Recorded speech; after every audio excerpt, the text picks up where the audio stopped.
Welcome to Talk Learning with Me, a podcast where we dive into engaging conversations about learning and development.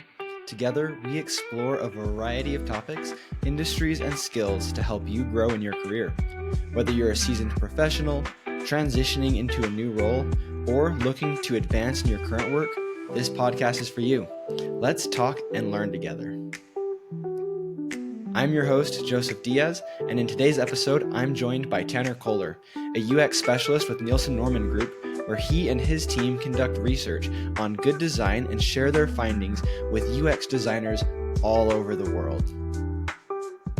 Tanner and I discuss usability, research, and psychology, breaking down how these concepts can help us create easy and seamless learning experiences and professional tools. Tanner shares practical insights to help us apply user experience design in our own work, whether it's building more intuitive designs or improving how we deliver learning solutions. Without further ado, let's jump straight to our conversation. All right, what's up, Tanner? Welcome to the show. It's good to be here. I'm glad. It's good to see you. Yeah, thank you so much. I'm super excited to be having this conversation with you. A little bit of background for people that are listening in. So I got to know Tanner through our master's program at Brigham Young University. We studied instructional psychology and technology. And Tanner, to be honest, I think you got me through a lot of my classes. The projects that we did together were probably some of my best ones. And if we went back and looked at my grades, I think anything I collaborated with you on had to be probably some of my best scores in the entire program.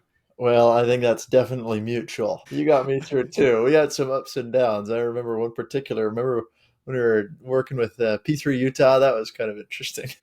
Oh yeah, we had some good times, and glad to hear that I carried my weight as well. Oh, man. But before we jump into things, Tanner, I don't want to get ahead of myself. Would you mind giving us a little bit of an introduction about yourself? Yeah, sure. So I'm Tanner, and I currently am working for a little company, a consulting group called Nielsen Norman Group. And I've been with them for almost 3 years. I worked with them while I was doing the master's with you, which was a lot of fun. I did that same master's in instructional psychology and technology at BYU. And then I kind of rolled over and have been working with this group that is a UX consultancy. So user experience design is kind of our industry. And so it's a lot of fun because what we do is we do like a lot of research on what makes websites and mobile apps easy to use. And then we publish a lot of that research for designers. But we also turn a lot of it into training courses for those same designers and researchers to kind of teach them some of the basics and best practices for their field. And so I get to do that as well. I get to teach, I get to do some research. And it's a lot of fun. So I've been learning a lot while I teach. That's awesome. I always love seeing when you have a new article come out or a new video, just seeing some of the research you're doing, some of the experiments you're running, the testing that you're doing. It's always super insightful. And I'm curious, what does a day in the life look like for you as a UX researcher? What does the day-to-day look like for you? Well, a lot of time on my own. It's kind of an independent. Sometimes I liken it a little bit to being a member of a department, a faculty member at university, even though in some ways it's so different. But Yeah. it's kind of have your own research projects going, your own articles you're working on, your own teaching schedule. And so most of my time is just spent independently analyzing data. You'll find me in tools like Dovetail, which is a qualitative data analysis tool, pretty much any day, coding data, analyzing data. You'll see me writing a ton. I live in Google Docs all day, Nice. writing something or other, some article we're going to publish. Teaching a couple times a month. You'll see me all day teaching for our conferences and have people joining on Zoom from all over the world. So I kind of jump between those at different times. So. That's awesome. It sounds like you get a lot of variety from sometimes you're in kind of lockdown mode, doing research, coding, writing, Definitely. going through data, and then all of a sudden you're delivering, training, teaching with big groups. So that's kind of cool, that variety of work that you get to do. It is. It's kind of unique. And I didn't really understand what it was when I applied for this job, to be honest. But I've come to realize like, oh, wow, this really is a lot of fun for me. So I'll stick around. Yeah. So cool. I'm super excited. Well, as we start to talk and dive into this topic of user experience design or UX, I want to start by kind of introducing the topic at a novice speaking level, kind of getting some keywords and phrases related to UX design that maybe somebody new to the field might encounter. And so I know we talked a little bit about some common words or some common phrases that might come to mind. What would be maybe some of the first ones that you think of are key vocabulary or phrases in this space of user experience design? Probably the term, if you had to pick one word that for me encapsulates what UX is all about, is the term usability. Which is a common word that you might hear on the street. It's not an overly jargony term, but pertaining to any kind of product or experience, whether it's digital or physical, of how easy is something for a person to use. But that has a lot of facets to it. Like, how easy is it for someone to figure it out the first time that they encounter it? How easy is it for them to remember how something works, when they come back to it later? How easy is it for someone to understand the things that they read or that they encounter in that, product?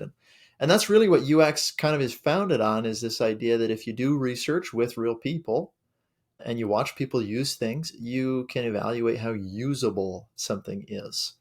And, Right. and then you can make some changes to improve its usability for people. So, I mean, that's like a fundamental term that you definitely need to be familiar with in UX. Very cool. So as I listened to that, one of the words that stood out to me was you said that something is easy to use. And Hmm. I feel like maybe usability, you said it is in everyday things of how easy is this thing to use. I feel like usability, maybe I'm wrong on this, but I think maybe we don't notice it until something isn't usable. Hmm. I was reading a book by Don Norman that you had recommended to me Hmm. about the design of everyday things. And he talks about how one clear example is doors, where the usability of a door, is it a push door, is it a pull door, Yeah. can really be frustrating to users when it's not clear. And in our old offices, we had these doors that they looked the same on both sides, and I could never remember if it Uh-oh. was a push door or if it was a pull door. And I found myself walking into that thing all the time, going the wrong direction, pushing when I was supposed to be pulling. Yeah. So it sounds like that's a really good way to think about usability, is like how easy to use is something. Is that a fair way to kind of describe that? Absolutely, absolutely. And that door example, that's a classic. I mean, people call them Norman doors because Don Norman really just derided those, And but that's absolutely true. That people sometimes will go as far as to say that good design is invisible, because Yeah. when something is designed in such a way that you just immediately recognize what it is and what it looks like and what it can do and it can't do, and you just people use the word intuitive, which is kind of a buzzword that that gets overused, but I mean, I think it's Right. appropriate in this case that it's fairly intuitive to someone of what they're supposed to do when they encounter a thing. Or if you think in the context of a website, you're looking for information about your visa on the government website, like you look at the menu options and like which of those just makes the most sense to click on for visa Right. info, and it's just intuitive. But the key is that oftentimes designers don't get as much credit as they deserve, because they do a whole lot of work to try and understand, like, how do people think and what's natural for them, and then they design around that, and then people just smoothly glide through it, and it's usable and easy to use, but it's really by design that it's that way. So absolutely. Yeah, sounds like a harsh reality that if you're doing your work right, you're doing it well, and you're making things usable, people might not ever know that you did your job, because they're not even going to notice that something's usable because you just made it such a seamless experience, so Yeah. easy to use that you don't even have to think about it. Yep. Yep. It's the designer's curse. So you have to be humble to be a good designer, I guess. Yeah, I love that. That's really cool. Yeah. And it kind of ties into one of the other words that you mentioned earlier and that we wanted to talk about was this idea of research. Because I feel like maybe that research is where you do get to see usability. At least maybe people doing research might recognize that someone is doing quality work in the usability space. Yeah. But when you talk about research, what does that word research really mean for you in the work that you do? Hmm. Because you talked about some things like coding data Yeah. and gathering insights. So, what does research mean for you in this space of user experience design? Oh boy. What a topic. I mean, I have a colleague here at NNG, Nielsen Norman Group, who she goes around saying all the time that UX isn't UX without research, right? It's impossible. It's impossible to design something for a person unless you understand that person. And so there's really two kinds of research really show their heads in UX. And this is true in any kind of product design, right? Or instructional design, really any kind of design. But the one type is a kind of a discovery type of research where you're going to go into a project, you're going to build something new. And so before you actually put the thing together or build a prototype of some kind, you do some exploration and you try and understand really what are people's issues and problems and questions. And you use that discovery type of research to feed your work, your design. But then there's like this whole second category of evaluative research that once you've made the thing, now you want to know, is it working or not? And how do we improve it? And so then you're starting to test that thing. And some of your research questions might be, how usable is it, right? Where are people struggling to use this thing? And you'd continue to obviously iterate and change that design.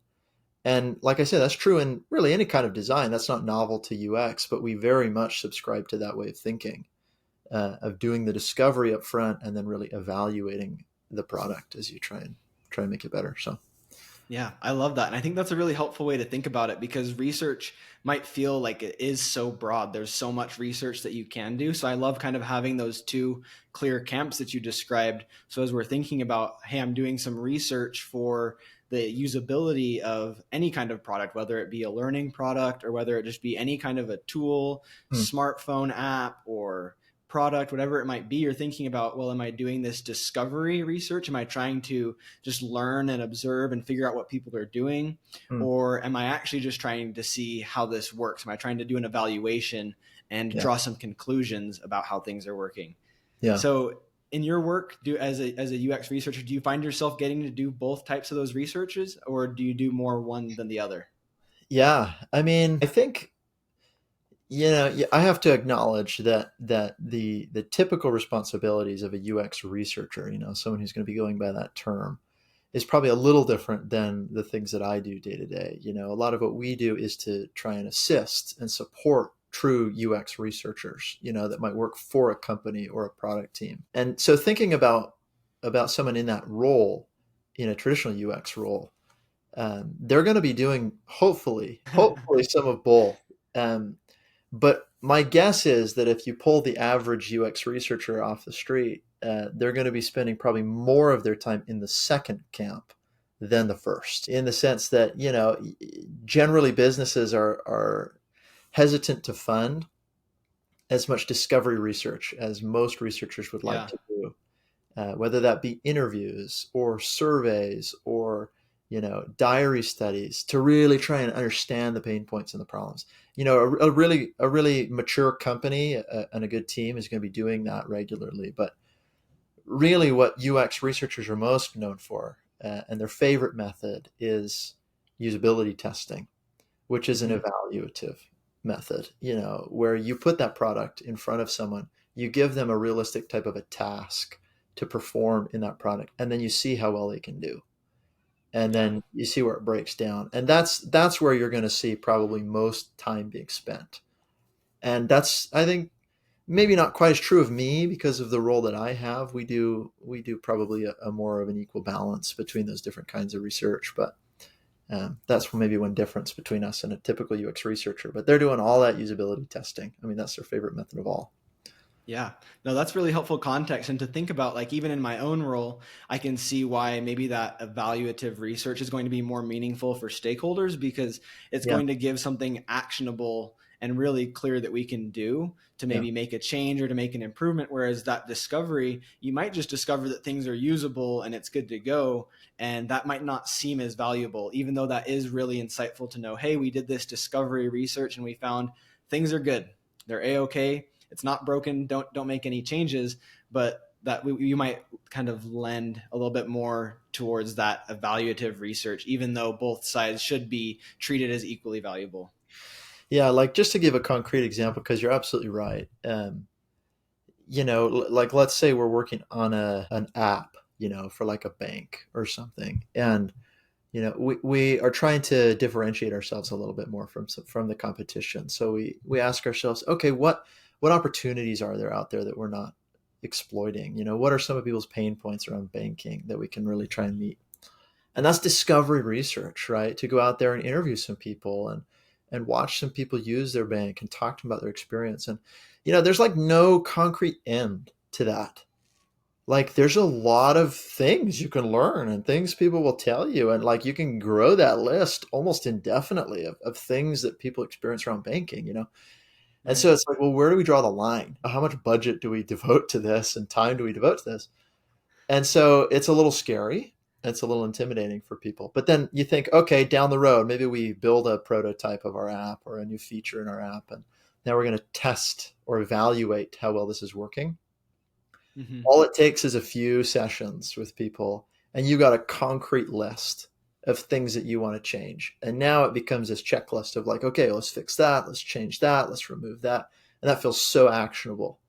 And so I think that's one of the reasons why stakeholders really love that second kind of research, is because it feels so concrete and it feels like Right. you can do something tomorrow with that, which Yeah, that just, makes a lot of sense. And I love the way that you point out it can become this rabbit hole. It can become never ending how much feedback and how much research you could do to really find out how are people using our resources? How are people using the tools that we're giving them? And what do they think about them? And so you do have to kind of just make that executive decision and say, this is where we stop. We've got enough, and let's do something with it, and kind of maybe shift from that discovery into that evaluative research and say, now that we've discovered these points, that's enough. We could obviously discover a lot more. There's really infinite possibilities we could discover.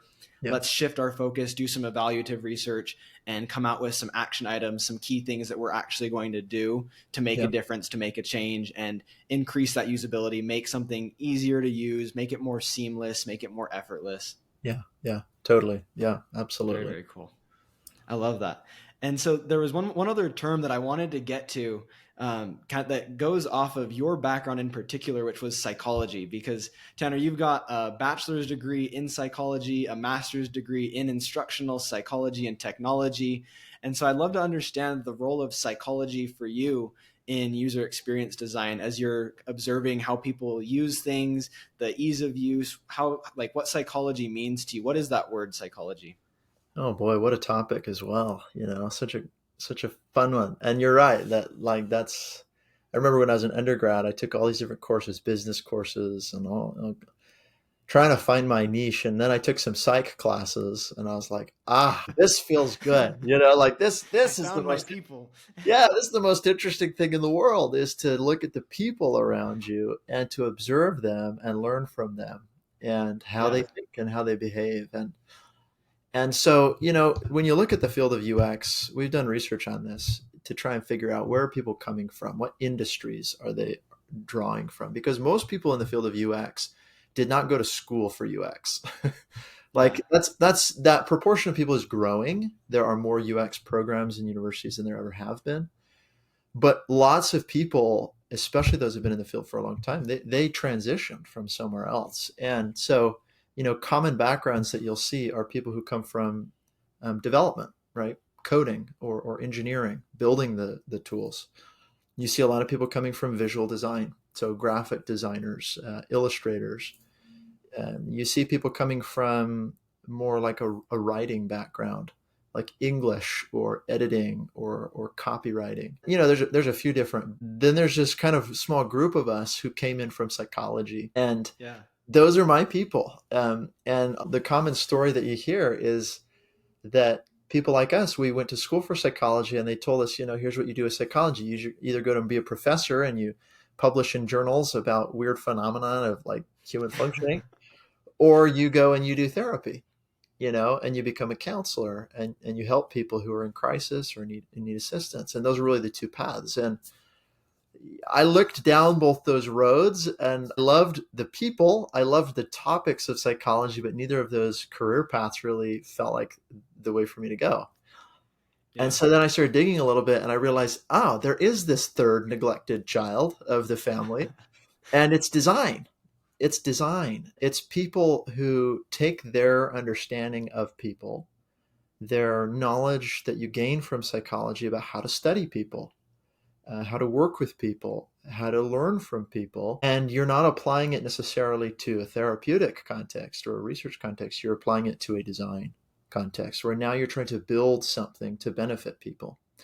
And so, you and me, we both studied instructional design. And, if you're going to do research about instructional design, you're researching what? People, like how Yeah. they thought and how they felt and what they learned and what they're capable of. And, UX design is the same. You're designing a little bit different kind of product, but you're still wondering, how do people think? How do people feel? How do they interact with this? And so I've been so grateful for a background in psychology because I think it arms you with vocabulary, with research skills, with the kinds of questions and things that help you to understand the people Yeah. in kind of a nuanced and really fun way. So that's for me how psychology kind of feeds to UX is you're really hyper focused on those users. They're your subject matter.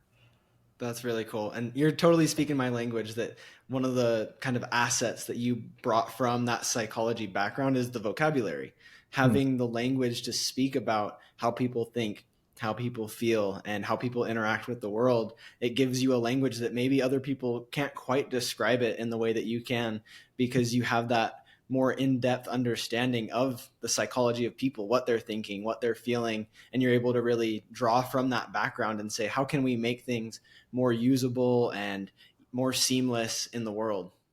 Yeah, like I'll just give you a concrete example. Like I was talking the other day with someone who came from an English background. Okay, so they're a great writer, and they get really wrapped up in the content that like a web page has and the words there, and uh, you know we're working on this design together, and they're just writing their heart out. They're writing poetry on the page, and just with this assumption that like people will read it. If you write it, they'll read it because it's in front of them. And I'm here like, you know what?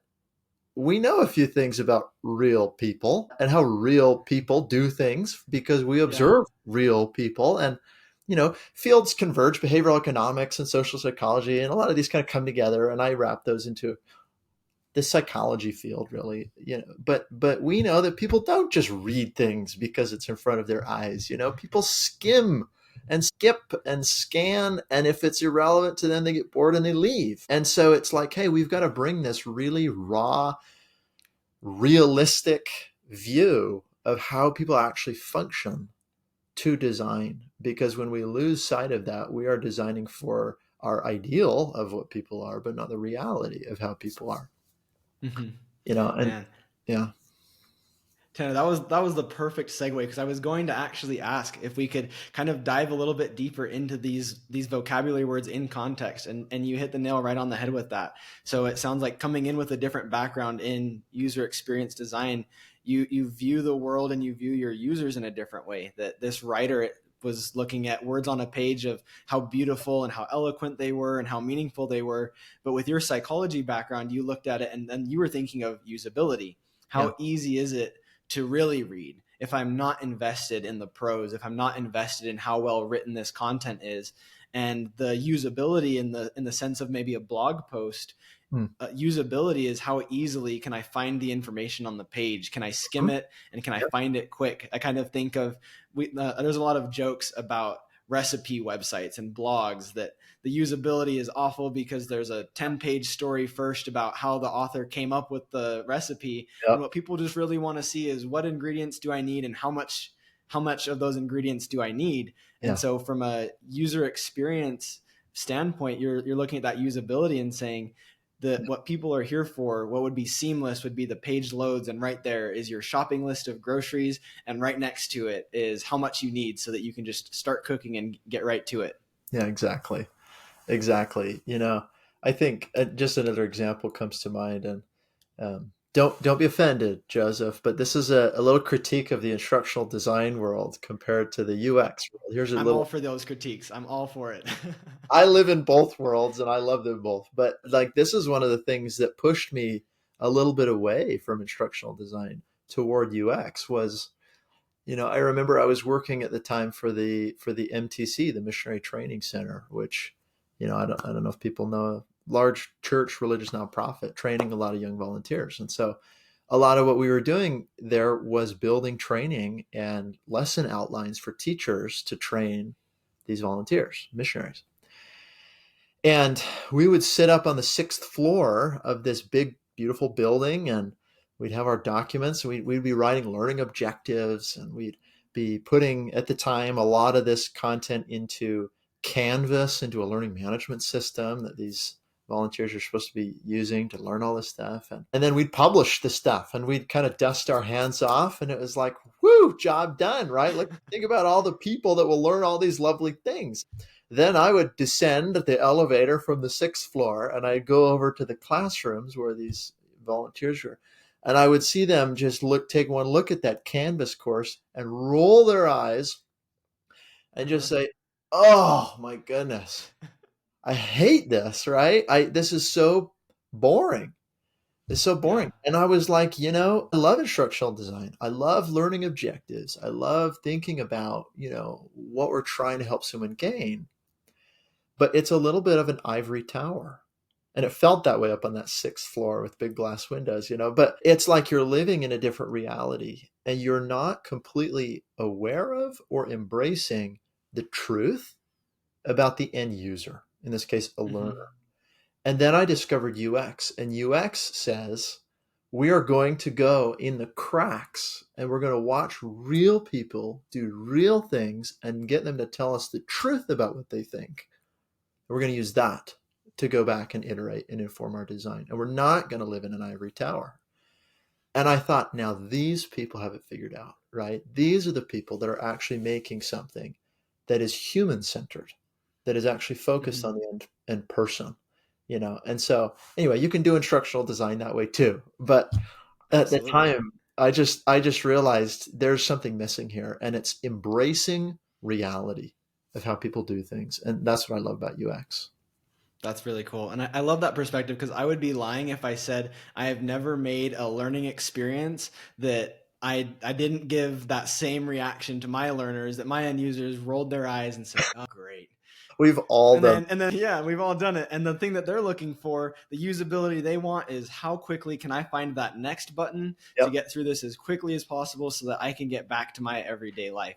So I Yeah. think it's a true reality that we have to be aware of, is when we're considering the usability of the resources we make, whether those be learning resources, learning Mm. materials, or if it's even just a tool that people are going to be using. Is, are we making this something that they want to get out of their life as quickly as possible, or is it something that is getting used? And I think, like Yeah. you described, that research, that getting down on the ground, seeing what people are actually doing, taking the time to check Mm. usability and be willing to embrace and say, this maybe isn't what I thought it was going to be. This isn't Mhm. working. And what am I going to do with that information? I think that's really, really insightful. It comes right back to that humility of a good designer, that a good designer is committed to an outcome. They're committed to a result. They're not committed to a method. And so if the method that they are trying to use to achieve that outcome is not working, they have to be humble enough to change and say, I'll change my design. I'll change my method because I'm so riveted on that outcome. And the users are the only ones that can get us there by telling us. Yeah.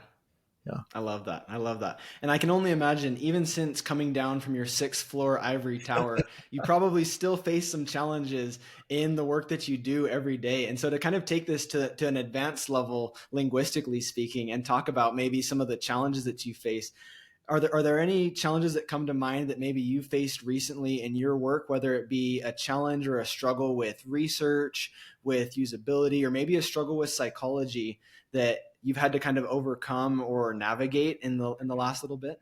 Yeah, that's a good question. And I think really two things come to mind that are challenges. One is resources and one is access. So I'll talk about what I mean by each of those. Resources in the sense that, like, okay, it's great to talk about how much we want to get down on the ground and do this research and spend time with people and evaluate things and get feedback, but like that takes a lot of time. It takes a lot of time to do that. A lot of that's qualitative, where you're having one-on-one sessions with people, and that's like 60 to 90 minutes, and that's a lot of data to process. And then it takes money too. Like you're often paying people to sit down with you and do this. And And so, at some point, it takes weeks to really run a session, sessions and do a small study like this. And especially if you're dealing with a lot of different products that you're putting out and you're trying to evaluate all of those, it's extremely resource intensive. And so there's a practical line you have to draw, and every organization faces this of, when are we going to say, well, it's good enough for now, and we'll revisit it in the future. And so that's a major obstacle to really realizing some of these ideals that we're talking about. So that's kind of the resource side. And but the other one is access. It sounds so good and nice to like just pull some people together, some users, or throw a survey out there and gather this data. But then you have to wonder, are we really tapping into and measuring the true constructs that we're interested in? And this is another kind of topic from psychology: is, are we really measuring a legitimate construct, or are we getting data that's measuring something else? Are people being honest in that survey response? Are we biasing people in the session that we're running? Are people even willing to participate and respond when we ask and invite them to? And so it's a little bit more difficult than you'd think to kind of just reach your hands out there and access the insights that you want from these people, because they are people and they're guarded and there's all kinds of conflicts. And so those are two huge obstacles that any researcher is going to face, any designer is going to face, and I definitely feel and experience those myself. So Yeah, no, that was super insightful. And I can only see, even in my own work, not working as a UX researcher, I still run into those same constraints of resources and access. Because even if someone wants to just do a little bit of research in their own field of work, whether they be a teacher, maybe they're working in a completely unrelated industry, it is hard to get those resources. Like you said, it can be expensive to do this type of research. You're taking people away from their jobs, or you're taking them away from other yeah, things that you're doing. Or like you said, maybe you're paying them to participate.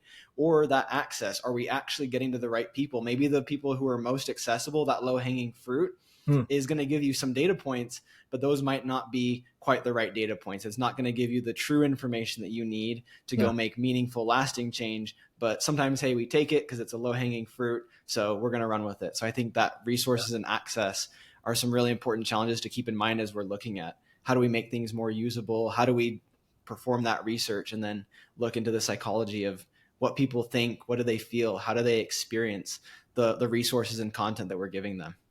Yeah, absolutely. Frustrating, but that's realities. Right. I love that. Frustrating, but hey, what can you do? It's Yeah, the nature of the world. it is. Well, Tanner, this has been super, super insightful, getting to break down some of this key vocabulary of user experience design, hear a little bit about the work that you're doing and a day in the life, and just your involvement with these key terms, getting a little bit more understanding of what usability is, what different types of research there are, and some kind of broad ways to think about it. And then to hear your unique take of psychology and how we can use that has just been really, really insightful. So as we wrap, I wanted to ask you, if somebody wanted to dive deeper into UX design, are there any resources that you would recommend, whether that be books that people could dive into or just any other resources that come to mind that someone could go check out? Yeah, I can mention two. I mean, you'll have to forgive me for being slightly self-promoting here, but that's my job. Two I love it. resources. If you're interested in really the nitty-gritty, practical recommendations and guidelines and definitions of a million and one terms relating to UX, we'd love to have you visit our website, nn, as in ngroup.com, which is filled with over 2,000 free articles about UX. So if you want to go Amazing. there, it's a wealth, a treasure trove of information for free. And if you want to take a course, we'd love to have you in a course.